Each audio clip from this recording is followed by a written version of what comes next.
தொடங்குது. யாவரையும் வெல்லுகின்ற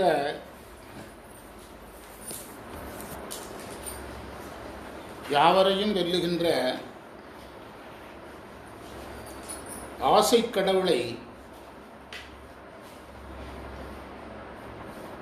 தன் நெற்றிக் கண்ணால் எரித்தவர் சிவபெருமான்.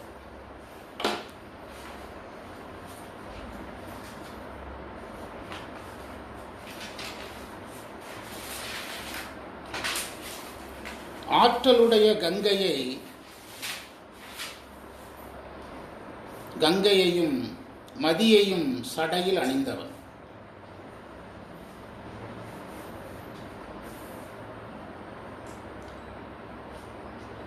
நெருப்பில் தோன்றியது போன்ற நிறமுடைய கொன்றை மலர் அணிந்தவன்.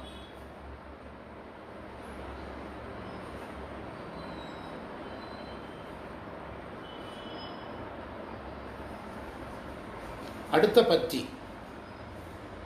என் கண்மணியை, என் கண்மணியைன்னு எழுதலாம். என் கண்மணியை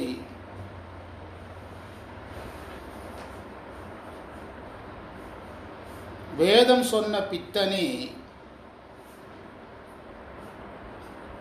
மூணாவது வரி பாருங்க, மறைப்பித்தாயின்னு இருக்கும். அதான் வேதம் சொன்ன பித்தன். ஆமாம், வேதம் சொன்ன பித்தனே இங்கு இருக்கிறாயா என்று நான் கேட்டேன்.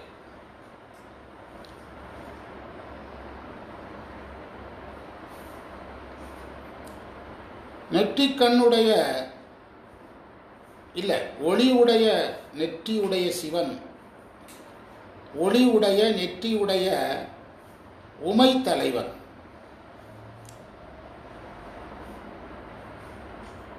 ஒளி பொருந்திய நெற்றியுடைய உமை தலைவன் உளோம்போகிர் என்று சொன்னான்.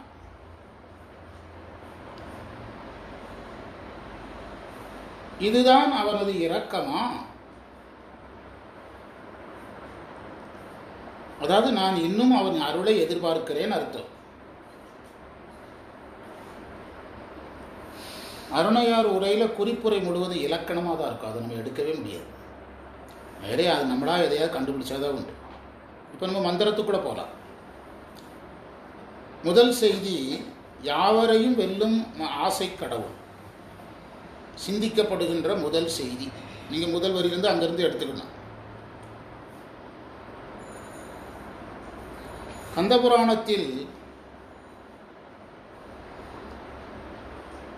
கேரளாவில் நம்ம பேசினது இங்கே வருது. கந்தபுராணத்தில் ஆசை கடவுள் சொல்கிறார், நான் எல்லோரையும் மயக்கி இருக்கிறேன், எல்லா கடவுள்களையும் மயக்கி இருக்கிறேன். ஆனால் சிவனை மயக்க நினைத்தால் நான் அழிந்து விடுவேன்கிறார் கந்தபுராணத்தில். அது பட்டியலே கொடுக்குறாரு, யாரை யார்கிட்ட மயக்கணுன்னு ஒரு லிஸ்டே கொடுக்குறாரு கந்தபுராணத்தில். ஆசை கடவுள் சொல்கிறார், ஆனால் சிவனை மயக்க நினைத்தால் நான் அழிந்து விடுவேன் என்று சொல்கிறார். பிரம்மனுடைய தம்பி தான் யாரு? ஆசை கடவுள். அப்போ பிரம்மா சொல்கிறாரு, நீ போகலைன்னா நாங்கள் சாபம் போட்டுருவேன் நான் அப்படின்னு சொல்கிறார். நீ போகவில்லை என்றால் என் சாபத்துக்கு உள்ளாவாய். அப்போ தான் ஆசை கடவுள் என்ன நினைக்கிறாருன்னா, இவங்களால் சாகிறதுக்கு சிவனாலவே செத்து போயிடலான்னு முடிவு பண்ணுறார். அது கந்தபுராணத்தில் பெரிய டாபிக். அது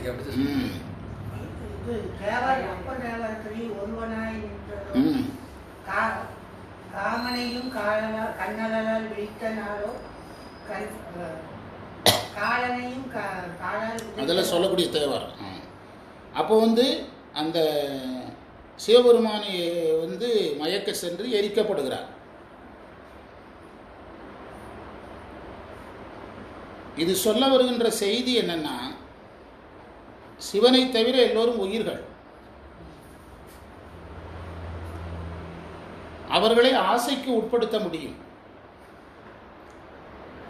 ஆனால் சிவன் கடவுள், அவரை எதற்கு உட்படுத்த முடியாது?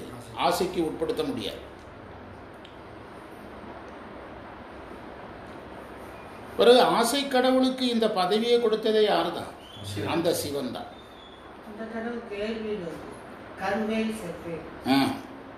அப்போ ஆசை கடவுளுக்கு இந்த பதவியை கொடுத்ததும் சிவபெருமான் தான்.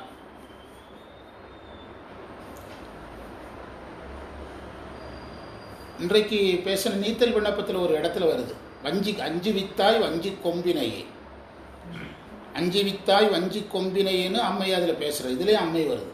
அதுக்கு என்ன பொருள்னா, யானை தோலை உரிக்கும் போது அம்மை பயந்து தான். இப்போ நம்ம வீட்டில் வந்து நீங்கள் வந்து எதையாவது செய்தால் குழந்தை பயந்துரும்னா, இப்போ ஒரு இரும்பையே அடிக்க வேண்டி இருக்குது, குழந்தை பயந்துரும்னு அடிக்கிறத நிறுத்துறீங்களா உங்கள் பிள்ளைக்காக, உங்கள் பையனுக்காக, உங்கள் பேத்திக்காக. இப்போ யானை தோலை உரிக்கும் போது அம்மை பயந்துரும்னா சிவபெருமான் எதை நிறுத்தியிருக்கணும்? அப்போ அவர் வந்து உயிர்கள் நல்லா இருந்தால் போதும், அம்மை என்னானா நமக்கு என்ன அப்படின்னு யோசித்துருக்கிறார். அம்மை பயப்பட்டுதுங்கிறார். அஞ்சு வித்தாய் வஞ்சி கொம்பினையே, பண்டிதமணி உரை. அம்மை பயந்தா அதை பற்றி பிரச்சனை, அது நம்ம குடும்ப பிரச்சனை. உயிர்கள் பயக்கூடாது, அதுதான் பொது பிரச்சனை. அதான் நான் சொன்னேன், நம்ம வீட்டில் பிள்ளைகளுக்கு கல்யாணம் ஆகலைன்னா எவ்வளோ கவலைப்படுறோம். விநாயகர் கல்யாணம் ஆகல இவர் கவலைப்பட்டாரா?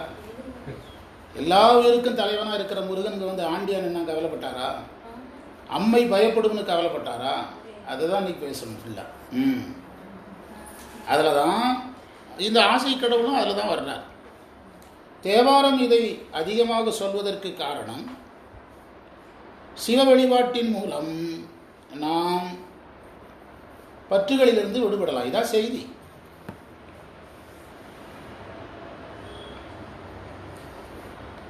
அதில் பற்றுகளில் எந்த பற்று எல்லாத்துலேயும் வருது? பண்டார சாத்திரம் ஒரு குறிப்பிட்ட பற்றை தான் பேசுது, மாணிக்கவாசகரும் ஒரு குறிப்பிட்ட பற்றை தான் பேசுது. என்ன பற்றுனா அறத்தில் அழுந்தது. யாரை காரணமாக வைத்து? மனைவியை, பெண்ணை காரணமாக வைத்து எதில் அழுந்தது? இல்லறத்தில் அழுந்தது. ஆசை கடவுள் எது சம்மந்தப்பட்டவர்? இதே டாபிக் சம்மந்தப்பட்டவர் தான். ஆசை. அவர் என்ன எதில் ஆசை இல்லை? லேண்டிலே ஆசை உண்டு கொண்டார் இல்லை. அப்போ அந்த ஆசை கடவுளை எரித்தல்ங்கிறது சிவ வழிபாட்டின் மூலமாக இந்த அழுந்துதல் அந்த உயிரை விட்டு என்ன செஞ்சிடும்? போயிடும். அந்த அழுந்துதல் அந்த உயிரை விட்டு போயிடும். அது கடமையாக நினச்சிட்டு செஞ்சுட்டு அந்த உயிர் போயிட்டே இருக்கும், அவ்வளோதான்.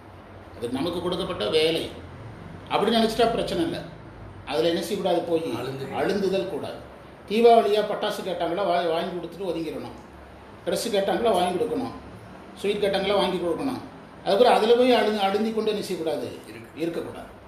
நமக்கு தேவையாக வாங்கி விடணும். அதை கடந்து அடுத்ததுக்கு போகணும். அடுத்தது, கங்கையை சடையில் கொண்டவன். அது அவனுடைய பேராற்றலும் பேரருளும். ஆற்றல் அவனால் வருவது. அந்த கங்கையை சடையில் அடக்குனதுல என்ன பேரருள் வருதுன்னா, யாருக்காக அடக்குனாரு? உயிர்களுக்காக. இன்னொருத்தன் வர்றானா? பகீரதன். பகீரதனுடைய வேண்டுதலுக்காக. அது பிறகு உயிர்களுக்காக. பகீரதன் வேண்டுதலுக்காக கங்கை இறங்குது. நேரடியாக விட்டால் பிரபஞ்சம் போயிடும். அதுக்காக தலையில் தாங்குறாங்க. அதெல்லாம் அதில் இடத்துல வந்து பேரருள் சொல்ல மாட்டேங்கிறாங்க, ஆற்றல் மட்டும்தான் சொல்கிறாங்க. அருளையும் சொல்லணும், கருணையும் சொல்லணும். சந்திரனை தலையில் கொண்டது அடைக்கலம். இன்னைக்கு நடத்தின திருவாசகத்திலேயும் இந்த அடைக்கலம் வருது. அந்த பிறவியை வேரோடும் களைந்தாய் உடையாயும் அடைக்கலம், ஏதோ ஒரு இடத்துல அடைக்கலம்ங்கிற வார்த்தை வருது. கங்கையை சடையில், சந்திரனை சடையில் கொண்டது அவனுடைய அடைக்கல குணம்.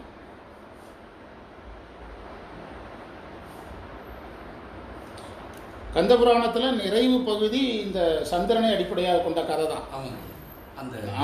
அதுலேருந்து தான் கந்தபுராணமே வருது. அந்த முடிக்க முடியும், அதை சொன்னாதான். தட்சனுடைய சாபம். ஆமாம், அங்கேருந்து தான் தட்சண சாபம் சொல்லி அதுக்கு ஒரு தான் இந்திராணி கல்யாணம் சொல்லி தான் எங்கே போக முடியும்?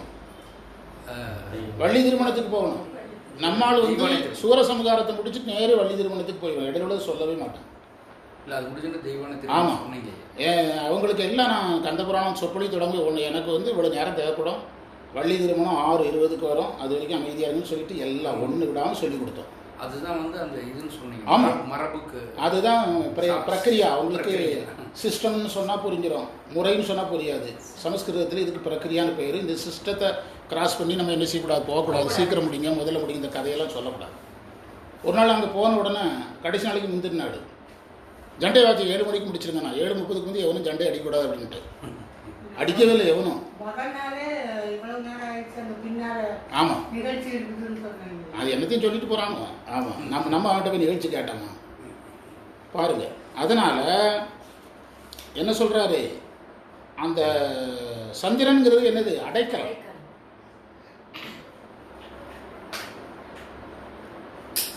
அதை வந்து அடைக்கலத்துக்கு சந்திரன் எடுத்துக்கொள்ளணும், சடை ஞானத்துக்கு எடுத்துக்கொள்ளணும். அடுத்தது கண்மணி. கண்மணி என்பது குருவை குறிக்கிற வார்த்தை.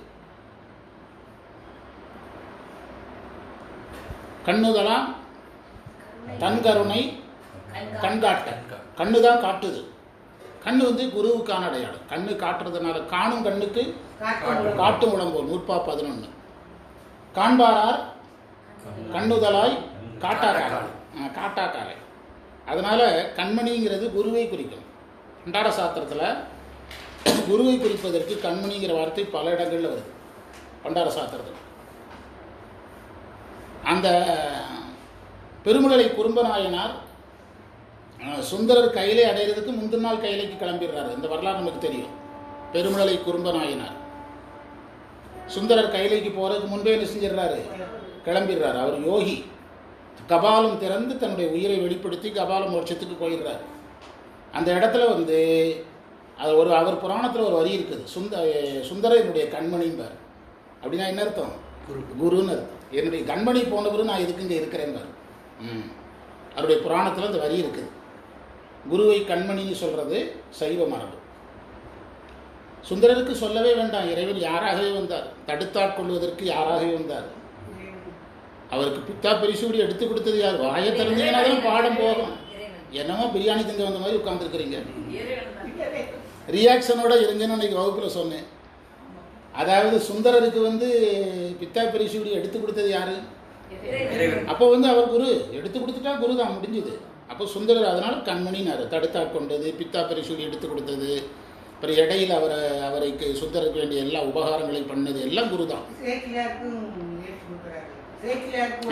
ஆமாம், அதனால அவர் குருன்னு பார்க்குறோம். அப்படி பார்க்கணும். நீங்கள் எல்லாத்துலேயும் குரு குருன்னு சொன்னீங்கன்னா சைவத்தில் கொஞ்சம் பக்கத்தில் போயிட்டே இருக்கலாம். சும்மா இதில் என்னமோ இருக்குன்னு பேசிகிட்டே இருந்தீங்கன்னா நீங்கள் ஒரு இலக்கியவாதியாக இருக்கலாம். நம்ம யாராக இருக்க முடியாது. சைவத்தில் வந்து ஆராய்ச்சிக்கெல்லாம் இடமே கொடுக்கக்கூடாது. அந்த ஆராய்ச்சி வேலைக்கே போகக்கூடாது. இப்போ நம்ம அபிராமியந்தாதி இதில் நம்ம ஒரு இது பேசணும். அணுகாது அவருக்கு பிணியே அப்படின்னு பேசணும். யாரோ உரையாசிரியர் வந்து அதில் வந்து விவாதிக்கிறார். அணுகாதவர்க்கு பிணியே, அணுகாது அவருக்கு பிணியேன்னு ஒரு உரையாசிரியர் எழுதுறாரு. அப்படி தானே? அந்த உரையாசிரியர்கிட்ட இப்படி ஒரு கேள்வி கேட்டிங்கன்னா, அணுகாது அவருக்கு பிணியன்னு சொல்லிட்டு பிணிக்கு மருந்துன்னு திரும்பியான்னு சொன்னார். அணுகாது அவருக்கு பிணியன்னு சொன்னவரை எதை பேச வேண்டியதில்லை.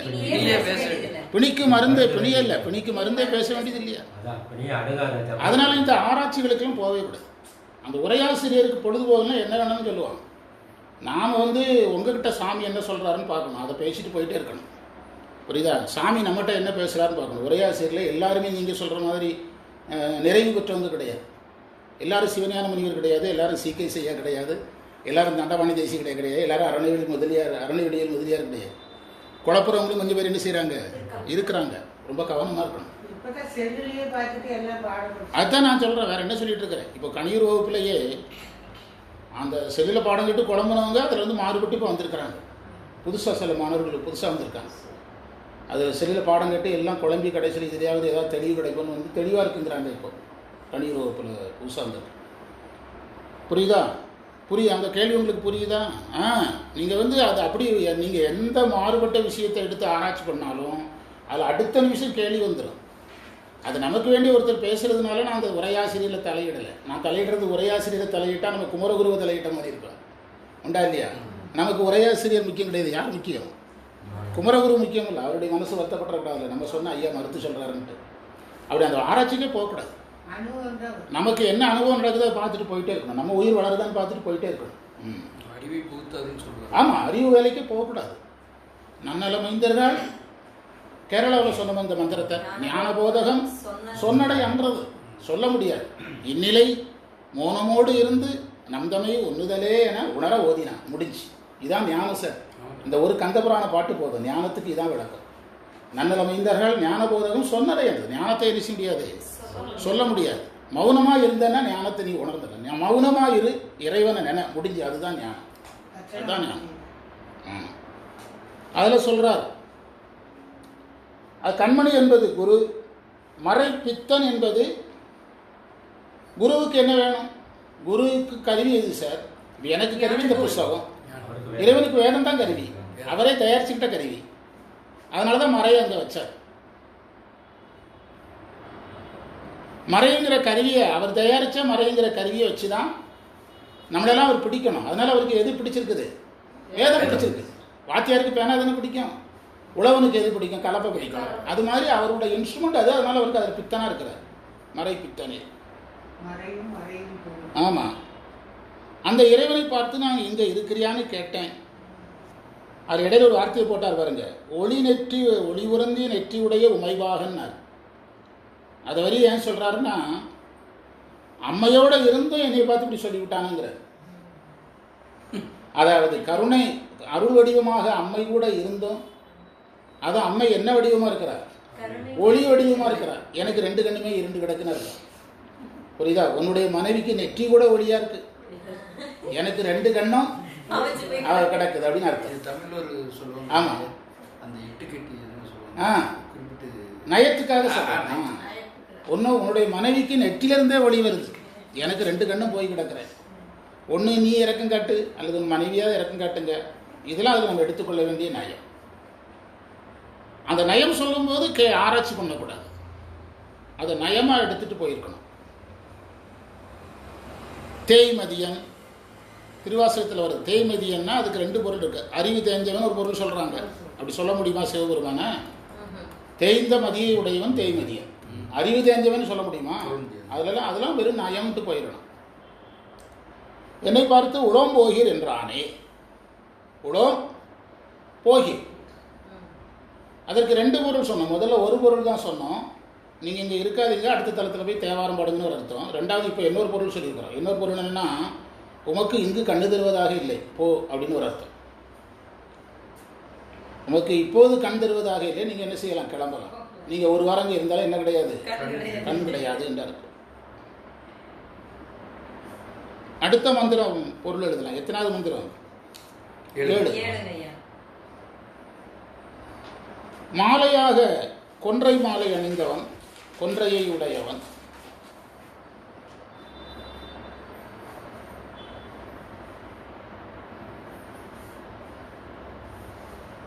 தாங்குவதற்கரிய நஞ்சை உண்ட நீலகண்டன்.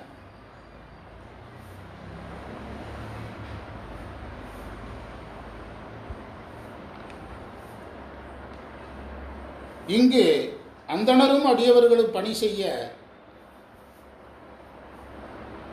அந்தணர்களும் அடியவர்களும் பணி செய்ய இங்கு இருக்கின்றீரா என்று கேட்டேன்.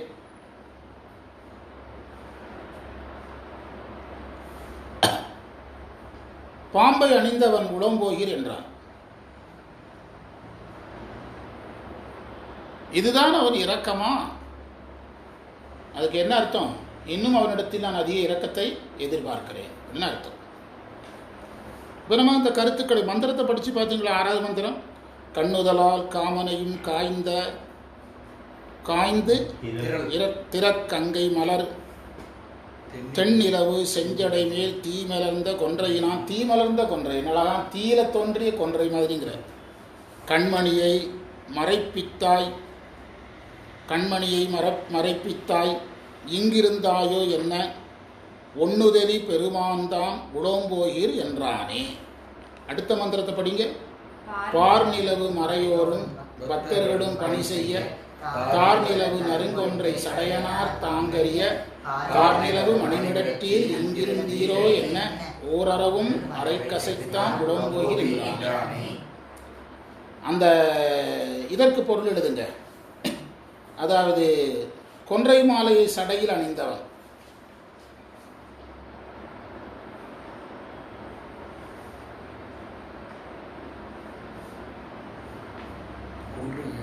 கொன்றை மாலையை சடையில் அணிந்தவன். அதெல்லாம் சொல்லிடணும். பிரணவம், அதில் இருக்கிற தேன் பேரின்பம், அதில் இருக்கிற நிறம் அம்மை, அதில் இருக்கிற நிறம் அம்மை, அது எல்லாமே அதில் சொல்லணும். பிரணவம் சொல்லணும், தேன் பேரின்பம், நிறம் அம்மை. நிறம் மனம், மனத்தை ஞானத்துக்கு கூட சொல்லுவாங்க. ஏன்னா அதுதானே விரியுது பரவுது, அதனால சொல்லுவாங்க. இந்த கண்மணியை மறைப்பித்தாய்ங்கிறத இரட்டுற மொழிதலாகவும் சொல்லுவாங்க, அகச்சான்றாக.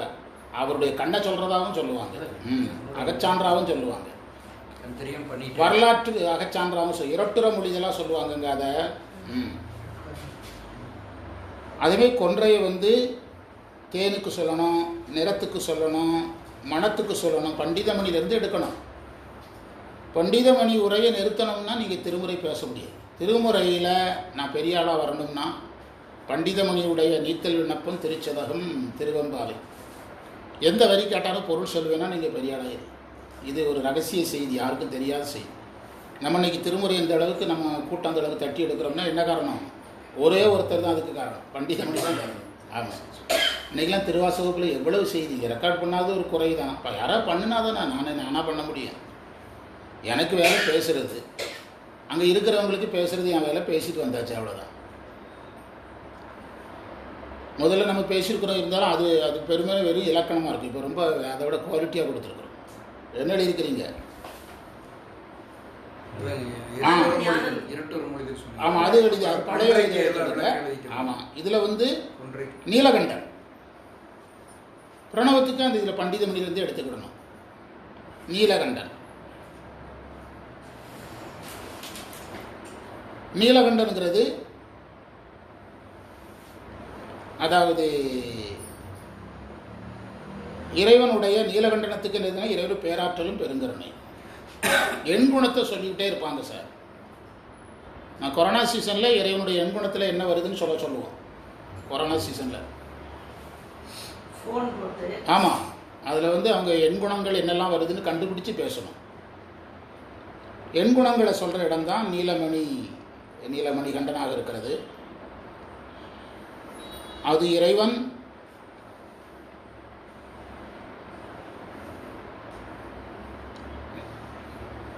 அந்த விடம் உண்டும் சிவன் அழியாமல் இருந்தான். அதுதான் முக்கியம். விடம் உண்டும் அழியாமல் இருந்தான். அமுதம் உண்டவர்கள் சாகுறாங்க, விஷத்தை உண்ட சிவபெருமான் சாகாமல் இருக்கிறார். சிற்றுயிருக்கு இறங்கி அதில் எதுக்கு ஸ்லோ பண்ணேன்னா இன்னைக்கு பாடத்தில் இது பெரிய டாப்பிக்காக வந்தது. அதாவது பண்டிதமணி இடத்துல சொல்கிறார், இன்னைக்கு பாடத்தில் திருச்சதகம் 15லேருந்து 19 தான் நடத்தியிருக்கோம். ஒரு இடத்துல வருது இந்த விஷம் சாப்பிட்ட செய்தி. அதில் சொல்கிறாரு, விஷத்தை அமுதம் போல் சாப்பிட்டான். விஷத்தை என்ன ஃபீலிங்கில் சாப்பிடலையா? விஷத்தை சாப்பிடும்போதே யாரும் தப்பாக நினச்சக்கூடாது உயிர்கள் அப்படின்னு சொல்லி அமுதம் சாப்பிட்ற ஃபீலிங்லேயே சாப்பிட்டாரா யார்? இறைவன். மகிழ்ச்சியை சாப்பிட்டாரா? சரி, இப்போ நீங்கள் வந்து உங்கள் உறவினர் ஒருத்தரை உங்களுடைய கடனை ஏற்றுக்கிட்ட சொல்கிறீங்க. அப்போது வந்து அவர் வந்து அந்த கடனை ஏற்றுக்கிட்டதில் நிறைய முறை இருக்குல்ல. சிலர் வந்து வேண்டாம் வெறுப்பாக ஏற்றுக்கிடுவாங்க, சிலர் எப்படி ஏற்றுக்கிடுவாங்க, மனமும் வந்து ஏற்பாங்கல்ல. அதுதான் அதில் வருது. 19வது மந்திரம், இருந்தென்னை ஆண்டுகள் விற்றுக்கள் அருந்தினனே. பாருங்க, மிக்க நஞ்சு அமுதா அருந்தினனே. மிக்க நஞ்சு நீத்தல் விண்ணப்பம் 18. மிக்க நஞ்சு அமுதா அருந்தினனே. அந்த இடத்துல தான் பண்டிதமணி உரை சொல்கிறாரு. விஷத்தை என்ன சாப்பிட்ற மாதிரி சாப்பிட்டாராம். அதாவது அந்த ஃபீலிங் அவர்கிட்ட அப்படி இருந்துதான். நோக்கம் இப்போ வந்து உங்கள் உறவினருக்கு ஒரு ஃபோன் அடிக்கிறீங்க, தேவையில்லாமல் ஒரு 5 லட்ச ரூபா என்கிட்ட இருக்குதும் அக்கௌண்ட்டில் போட்டு விட்டோன்னா ஓகேன்னு சொல்லுவான். எவன் வேண்டாம்ப்பா, எந்த போய் சொல்ல போகிறான். ஒரு 5 லட்ச ரூபா கடன் இருக்குது, ஏற்றுக்கிடுவானா? அப்படியே ஒரு சொந்தக்காரர் ஏற்றுக்கிட்டாருன்னு வச்சுக்கிடுங்க. அப்படி ஏற்றுக்கூடிய இருக்கலாம் ஒரு வேளை. அது அந்த குடும்பத்தை பொறுத்து. என்ன சொல்கிறீங்க? இருக்கலாம். அவருக்கு அது ஒரு சுமையாக இருந்தாலும், அவர் ரொம்ப பக்குவப்பட்டவராக இருந்தால் அதை எதாவது ஏற்றுக்கலாம். அவர் மகிழ்ச்சியாக கூட ஏற்கலாம். அதாவது கடனாக ஏற்றுக்கிடாமல் என்னமோ அவருக்கு வரவு இந்த மாதிரி ஏற்றுக்கிடும். என் பையனுடைய ஃப்ரெண்டு ஒருத்தனுக்கு அவனுடைய மனைவிக்கு வந்து குறைப்பிரசவம். அம்மாவுக்கு யார் வீடுங்க, எய்த்த வீடு, கிறிஸ்டின். அவன் தான் அந்த ஒரு பையன் தான் இப்போ இருக்கான் அவனுக்கு. அந்த பையனை வந்து குழந்தை போனால் போகட்டுன்னு ஃப்ரெண்ட்ஸ் எல்லாம் சொல்லிட்டாங்க பணம் கேட்டதுக்கு. அவங்க அப்பா மாத சம்பளக்காரர், அவங்க அப்பாட்ட பண்ணல, அம்மாட்ட பண்ணல, இவங்கிட்ட பண்ணல, மனைவிட்ட ஒருத்தட்டி பணம் கிடையாது. தேன்மொழி டாக்டர்கிட்ட ஒப்படைச்சி பணம் இல்லைன்னு படுத்துக்கிட்டான். கம்பெனியில் லோன் போட்டு, கம்பெனிலேருந்து ப்ரைவேட் கம்பெனியில் தான் இருக்காங்க, லோன் கொடுக்குறானல்ல, சாஃப்ட்வேர் ஃபீல்டில் எல்லாமே லோன் கொடுக்குறான். அதுக்கு நான் என்னுடைய சொந்த பணம் 1 லட்ச ரூபாய்க்கு கொடுத்தேன். அதுக்கு பிறகு பேங்க்கில் லோன் வாங்கி மெதுவாக கொடுத்தேன். என்னுடைய சொந்த பணம் 1 லட்ச ரூபாய்க்கு கொடுத்தேன். அது அவன் தந்தது பிச்சு தந்தான். அது நான் கடனாகவே நின்று போச்சு. வாங்கின கடனை நான் கடன் வாங்கி தான் கொடுத்தேன். ஏதாவது நின்று போச்சு. அவன் 25, 50, 45, 35ன்னு தந்தான்.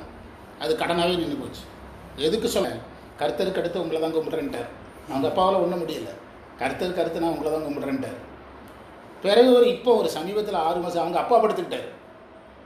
யூரின் வெளியேறாமல் வயிறெல்லாம் முட்டிட்டு திடீர்னு வீட்டுக்கு ஃபோனு.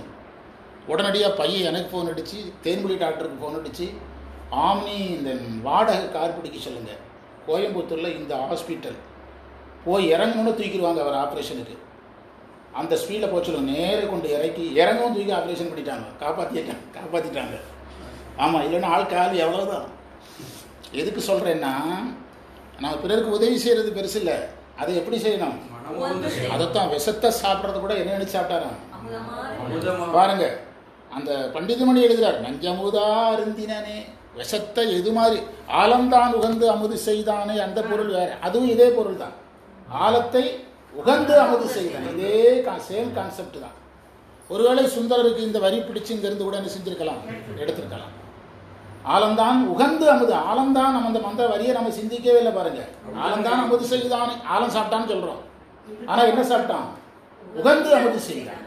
நேற்று ஒரு புது கான்செப்ட் ஒன்று வச்சேன். நேற்று ஒரு புது கான்செப்ட் வச்சுருக்கிறேன் சைவத்தில். இப்போ வந்து ஒரு பிற மதங்களை எடுத்துக்கிட்டுங்களேன், இயற்கை நிலையில் தான் அவங்க கையாளுறாங்க. எப்படி வர்றானோ அப்படியே செத்துடுறான். அதுதான் பிற மதங்களில் அவங்க கோட்பாடு. அவங்க யாரையும் திருத்த முயற்சி பண்ணுறதில்ல, வர்ற சடங்குகளில் ஈடுபடுற போயிட்டே இருக்கார். நம்ம இதுலேயே 2 பிரிவாக இருக்கும். நம்மெல்லாம் யாருன்னா நம்ம செயற்கை நிலையில் இருக்கோம்.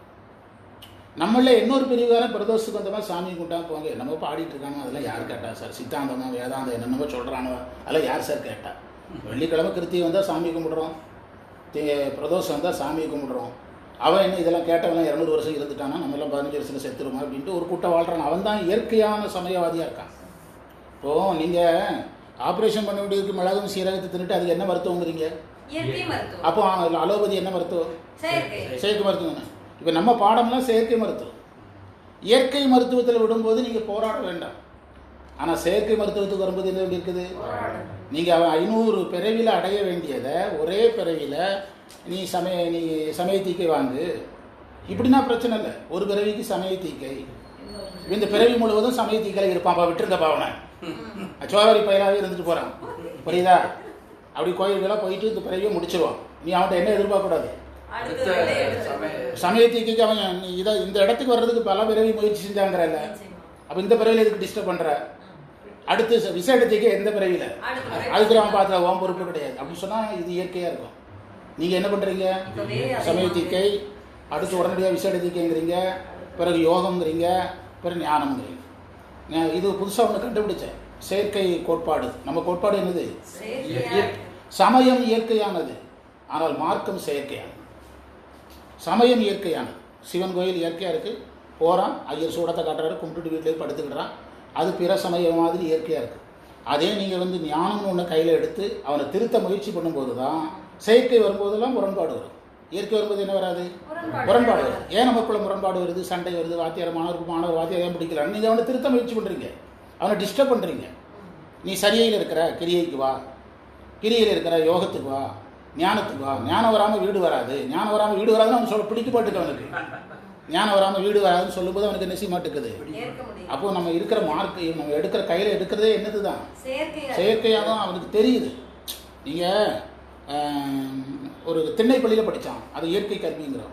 அதே பள்ளிக்கூடத்துக்கு போன உடனே ஃபஸ்ட் ரேங்கு, செகண்ட் ரேங்கு, 1ஆம் வகுப்பு, 2ஆம் வகுப்பு, 3ஆம் வகுப்பு, திண்ணை பள்ளியில் அதில் ஒரு வகுப்பும் கிடையாது. மொத்தமாக அட்மிஷனை போட்டு குறிப்பிட்ட நூலை முடித்து அனுப்பி விட்ருவாங்க. பாரதம், ராமாயணம், சில திருக்குறள், சில நூல்களை எடுப்பாங்க, முடிச்சுட்டு அனுப்பி விட்ருவாங்க. அங்கே ரேங்கும் கிடையாது, ஒன்றும் கிடையாது. அது இயற்கையாக இருந்தது, அதில் முரண்பாடு வரல. அதில் எந்த சர்டிஃபிகேட்டும் கிடையாது. கணக்கு சொல்லிக் கொடுப்பாங்க, அவ்வளோதான். வாத்தியார் வீட்டுக்கு விரையிலேருந்து பருப்பு கிருப்பு எல்லாம் வீட்டுக்கு வந்துடும். அவருக்கு சம்பளம் கிடையாது. அவருக்கு என்ன தேவை, இருக்கிறதுக்கு ஊர்காரவர் இடம் கொடுப்பான், இல்லைன்னா இவரே வாங்கிடுவார். சமையலுக்கு விறகு வந்துடும், மாணவன் வந்து போட்டுருவான். வரும்போது விறகோட வரணும். அவங்க வீட்டில் விளையிற எல்லா தானியத்தையும் கொண்டு வரணும். வாத்தியார் உழைக்க முடியாது, ஆனால் ஒரு பாடம் நடத்தணும். யாரை கேர் எடுத்துகிட்டு இருந்தா, படிக்கிறவனே கேர் எடுத்தான். இப்போ ஏன் வாத்தியாரை அலட்சியப்படுத்துறான்னா அரசாங்கம் கேர் எடுக்குது, இவன் காசு இல்லை. இவனே காசு கொடுத்து படித்தான்னா 2 பேருக்கும் மாணவன் மதிப்பு வாத்தியாருக்கு தெரியும். ஆமாம், இப்படிலாம் நீங்கள் நேற்று நிறைய யோசித்து பாடத்தில் போட்டிருக்கிறேன். ஆமாம் ஆமாம், இதனால தான் உங்களுக்கு சைவத்துக்குள்ளே வந்து நீங்கள் நிறைய விஷயங்களை நாம் சந்திக்கிறோம். நிறைய போராட வேண்டிய காரணங்கிறது தான் வருது. போராட வேண்டிய காரணங்கிறது தான் வருது. இப்போ அதில் ஒரு இது அன்பர் பணி செய்ய அந்த மந்திரத்துக்கு தனியாக பொருள் சொன்னேன். சிவனடியாருக்கு பணி செய்கிறதுன்னு பொதுவாக சொல்லக்கூடாது, அன்பர் பணி செய்ய, அன்பருக்கு பணி செய்யணும். அன்பருங்கிறது யார்? ஞானி. ஞானிக்கு பணி செய்யணும். நாம் சும்மா ஏதோ வகுப்புக்கு வந்து 60 பேருக்கு பணி செய்கிறத அன்பர் பணிங்கிறோம். அவங்க அன்பர் ஆகிட்டாங்களா? பணி செய்த நாம் அன்பர் ஆகிட்டோமா? எனக்கு சாப்பாடு கொடுக்கும்போது நான் அன்பருக்கான தகுதியில் இருந்தேனா? இந்த கேள்வியெல்லாம் அங்கே வருதில்ல. அன்பர் பணி செய்ய என்னை அடிமையாக்கணும், என்னை நீங்கள் அடிமையாக்குன்னு கேட்குறாரு. அதனால் இன்ப நிலை வரும்னா, ஞானத்தால் வருகிற இன்ப நிலை இதில் வரும்னா என்ன அர்த்தம்னா, அவனும் ஞானத்தில் இருக்கிறான், நானும் ஞானத்தில் இருக்கிறேன். இந்த 2 நாளையே இன்பம் வரும்னு அர்த்தம். அது நீங்கள் பணி செய்யன்னு சும்மா சொல்லக்கூடாது. சும்மா ஒரு 60 சிவனடியாக இருக்கிறான், டிவியில் ஊற்றி கொடுத்துட்டா நான் சிவப்பணி செய்துட்டுன்னு சொல்லக்கூடாது. அந்த சிவப்பணிக்கான தகுதி அவங்ககிட்ட இருந்ததா? அதற்கான பயன் இல்லாமல் போகாது. அதற்கான பயன் இல்லாமல் போகாது. அறுவடை முடித்த பிறகு நிலத்தை கூட்டினா கொஞ்சம் நெல் கிடைக்கும். அதே மாதிரி வேணால் பயனாக இருக்கலாம். ஆமாம், அது ஏதோ ஒரு அறத்தில் வேணால் சேர்க்கலாம். இப்படியெல்லாம் யோசிக்கணும், ரொம்ப யோசிக்கணும். அப்படி யோசித்தோம்னா நம்ம சைவத்தை நல்லா கையாளலாம், ப்ராக்டிக்கலாக புரிஞ்சுக்கலாம். உங்களுக்கு வாத்தியார் மேலே கோவம் வருது, வாத்தியார் மாணவர் மேலே கோவம் வருதுன்னா நம்ம அவனை என்ன செய்யணும்? நீங்கள் என்ன நினைக்கிறீங்க? அவனை வளருன்னு சொல்கிறீங்களா? தப்பு இல்லை, சொல்லக்கூடாதுல்ல. நீங்கள் என் பையனை கல்லூரி போகும்போது நீங்கள் வந்து முடியை ரொம்ப வளர்க்காது, வெட்டி விடணும், முடியை எதுக்கு கவனிக்கிறீங்க அப்படின்பா. அறிவை வளருன்னா, அப்போ அறிவு வளர்ச்சுன்னா முடி வளர்றதை பற்றி ஏன் கவனிக்கிறீங்கன்னு கேட்பான். அறிவை வளருன்னு தானே சொல்கிறீங்க, முடி வளர்றது மேலே உங்களுக்கு எதுக்கு கவனம் போகுது? என்னுடைய அறிவு வளருதான்னு நினைச்சீங்க பாருங்க அப்படின்பா. நீங்கள் யாருக்குமே நல்லது சொல்ல முடியாது. அவன் எதாவது இருக்க விரும்புகிறான். அவன் வந்து இதய ஆப்ரேஷனுக்கு மிளகு சாப்பிட்டா போதுங்கிற இடத்துல இருக்கிறான். அவனை நீங்கள் ஒன்றுமே முடியாது, பண்ண முடியாது. எப்போதெல்லாம் நீங்கள் அறிவுரை சொல்லுகிறீர்களோ அப்போதெல்லாம் நீங்கள் எதிர்க்கப்படுவீர்கள். புரியுதா? நீங்கள் கண்டிக்கப்படுவீர்கள், நீங்கள் அவமானப்படுத்தப்படுவீர்கள். இதெல்லாம் பாடம். எது சுலபமோ அதை. ஆமாம், இப்போ நான் தான் நேற்று சொன்னேன், நான் ஒரு புத்தகம் எழுத ரெடியாக இருக்கிறேன். சைவத்தில் ஆசிரியர்களுக்கான அறிவுரைகள், சாதகருக்கான அறிவுரைகள், ஒரு அமைப்பாளருக்கான அறிவுரைகள், ஒரு குருவுக்கான அறிவுரைகள், ஒரு கோயிலுக்கான அறிவுரைகள். அதை சொல்ல தயார். ஏன்னா 40 வருஷம் அதை ரிசர்ச் பண்ணியிருக்கிறோம். ஒரு மாணவருக்கான அறிவுரை, ஆசிரியர் மாணவரிடத்தில் எவ்வாறு நடந்து கொள்ள வேண்டும், மாணவர் ஆசிரியருக்கு எவ்வாறு என்ன எதிர்பார்க்கலாம், என்ன எதிர்பார்க்கக்கூடாது, இது எல்லாம் நமக்கு அத்துப்படியாக தெரியுது. ஆமாம், ஒரு புத்தகம் எழுதினா மற்ற எல்லா புத்தகத்தோடும் இது சக்ஸஸ் ஆகும். இதை படித்தா நீ குருவாக வேலை பார்க்குறது ஈஸி, ஆசிரியராக வேலை பார்க்குறது ஈஸி, சரியை பண்ணுறது எளிது, கிரியை பண்ணுறது எளிது, யோகம் பண்ணுறது எளிது. அது எல்லாமே அதை கொண்டு வந்துடும். ஆமாம், அதுதான் உங்களுக்கு தெரியும். ஆமாம், நீங்கள் வந்து அந்த கைடன்ஸ், அதாவது அந்த வழிகாட்டுதல், கையேடு, சைவ சமய கையேடு. ஒரு ஆசிரியர் என்னெல்லாம் எதிர்பார்க்கலாம், என்னென்ன எதிர்பார்க்கக்கூடாது, எதிர்பார்த்தா எதையெல்லாம் சந்திக்க வேண்டியது வரும், அவன் யாரை எந்த நிலைக்கு கொண்டு வரலாம், தகுதி உள்ளவங்களை உயர்த்தலாமா, தகுதி இல்லாதவங்களை உயர்த்தலாமா, தகுதி உள்ளவங்களை உயர்த்தினா எதையெல்லாம் சந்திப்பான், தகுதி இல்லாதவங்களை உயர்த்தினா எதையெல்லாம் சந்திப்பான், இதையெல்லாம் நீங்கள் படிக்கணும். அதனால தான் இந்த எந்த இடத்துல நின்று பாருங்க, பாடத்தில் எதுலேருந்து போகணுங்கிறத கண்டுபிடிங்க. திருவாசகத்தில் அதை பார்த்து முடிச்சுட்டு இங்கே வந்துருங்க. நீலகண்டனுக்காக இவ்வளோ நேரம் பேசணும். இதில் எதையும் கட் பண்ண வேண்டாம், அப்படியே போட்டுக்கலாம். எத்தனை 7வது மந்திரம் தானே நீலகண்டனுங்கிறதுக்கு எடுத்துக்கணும்.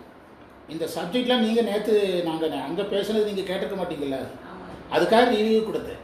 முக்கியமான கான்செப்ட். இயற்கை சமயம் செயற்கை சமயங்கிறது முக்கியமான வார்த்தை. சைவர்களே 2ஆக இருக்காங்க. என்னுடைய மனைவி இயற்கை சமயத்தில் இருக்குது, நான் செயற்கை சமயத்தில் இருக்கேன். புரியுதா? இப்போ உங்களுக்கு உங்கள் வீட்டில் கோயிலுக்கு போனால் போதுன்னு நினைக்கிறவங்க இயற்கை சமயவாதி, நாம அதே சமயத்தில் யாராக இருக்கோம்? செயற்கை சமயவாதியாக இருக்கும். 2 பழத்தை கடையில் வாங்கி தின்னுட்டு போனால் பயிர் நிறையன்னு இருக்கிறவங்க இருக்கிறா. அதிலேயே பல வகையான உணவுகளை கலந்து சமைக்கிறதுன்னு வரும்போது செயற்கை அங்கே தொடங்கிறது இல்லை. அதை இதில் சொல்கிறாரு. அந்தணர்கள் பணி செய்கிறாங்க, அடியவர்கள் பணி செய்கிறாங்கங்கிறார். அடுத்தது அந்தணர்கள் பணி செய்கிறாங்க, அடியவர்கள் பணி செய்கிறாங்க. அந்தணர்கள் வேதத்தோடு சம்பந்தப்பட்டவர்கள்.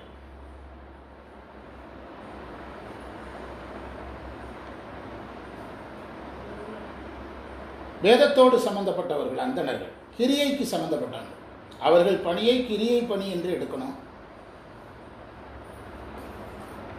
அந்தணர்கள் ஞானம் செய்வார்கள், ஆனால் அது பெரும்பான்மை வராது.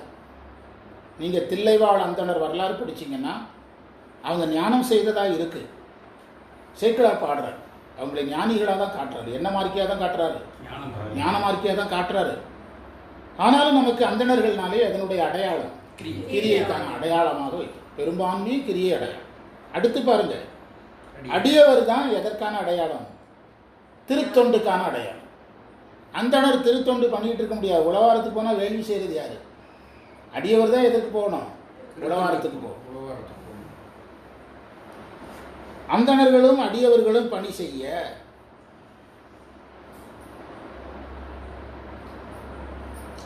நீங்கள் நேற்று ஒரு அழகான உதாரணம் சொன்னீங்க. என்கிட்ட ஒருத்தர் சொன்னது தான். இப்போ நாம் நம்ம வீட்டில் கேஸ் அடுப்பில் சமைச்சு சாப்பிட்றோம். அது ஒரு உதாரணம் சொன்னேன். திருப்பதி, உடுமலை திருப்பதியில் அங்கே இருக்கிற சிவாச்சாரியார்கள் நம்ம செயற்கை வாழ்க்கை வாழ்கிறாங்க. என்னதுன்னா அடுப்பு, விறகு அடுப்பு, தண்ணி, கிணத்து தண்ணி. அவங்க என்ன வாழ்க்கையில் இருக்க வேண்டி இருக்குது? இல்லை அவங்க இயற்கை வாழ்க்கையில் இருக்கிறாங்களா, நம்ம செயற்கை வாழ்க்கையில் இருக்கிறோமா? அந்த ரெண்டாக பிரிக்கணும். அந்த பிரிச்சுட்டிங்கன்னா சைவத்தில் நீங்கள் எதையும் சந்திக்க வேண்டியது. நீங்கள் அப்போ மாணவர்களே ரெண்டாக பிரிக்கணும். இந்த மாணவர் எதற்கு மட்டும்தான் ஆகுவார்? இவன் பிரதோஷத்துக்கு போனால் போவான், சித்தாந்தத்துக்கு போனால் டென்ஷன் ஆகிடுவான். அப்போ அவனை எந்த அளவுக்கு வச்சுக்கணும்? அப்படி நீங்கள் பிரிக்கணும். இப்போ பாருங்க, இவரை பிரிக்கிறார் பாருங்க. அந்தணர்களை தனியாக பிரிக்கிறாரு, அடியவரை பிரிக்கிறார். அந்தணர் பணி வேற, அடியவர் பணி வேற, மாற்றி செய்ய முடியாது. அந்தணர் வேள்விக்கு போயிடுவார், அடியவர் உழவாரத்துக்கு போயிடுவார். மாற்றினீங்கன்னா கொலாப்ஸ் ஆகிடும், செயற்கை ஆரம்பிச்சிடும். அடியவர் வேள்வி பண்ணால் செயற்கை ஆகிடும், அந்தணர் உழவாரத்துக்கு போனால் அது செயற்கை ஆகிடும். இந்த இயற்கை செயற்கையை கொஞ்சம் ஆராய்ச்சி பண்ணுங்க. நம்ம அது சம்மந்தமாக நிறைய யோசிக்கலாம். என்று யான் வினவர், அதுதான் உள்ளார பேசணும். என்று நான் கேட்டேன், நாகத்தை அணிந்தவன். நாகங்கிறது யோக குறிப்பு. உளம்போகீர் என்றான். பரவாயில்ல, நீங்கள் 2 மந்திரம் முடிச்சிட்டோம். இதில் மணி 7:30. அது கரெக்டாக ஓடுதா? அப்படியே 7:20. சரி, ஓகே. ஒரு திருவாசகம் பாருங்கள். ஒரு திருவாசகம், ஒரு பண்டார சாத்திரம் பார்த்துட்டு போகலாம். 5 நிமிஷம் பாடம் கூட ஒரு பாடமாக இருக்கட்டும். அதனால ஒன்றும் இல்லை. ஏன்னா படித்து முடித்தோன்னே நாளைக்கே எல்லாரும் மோட்சத்துக்கு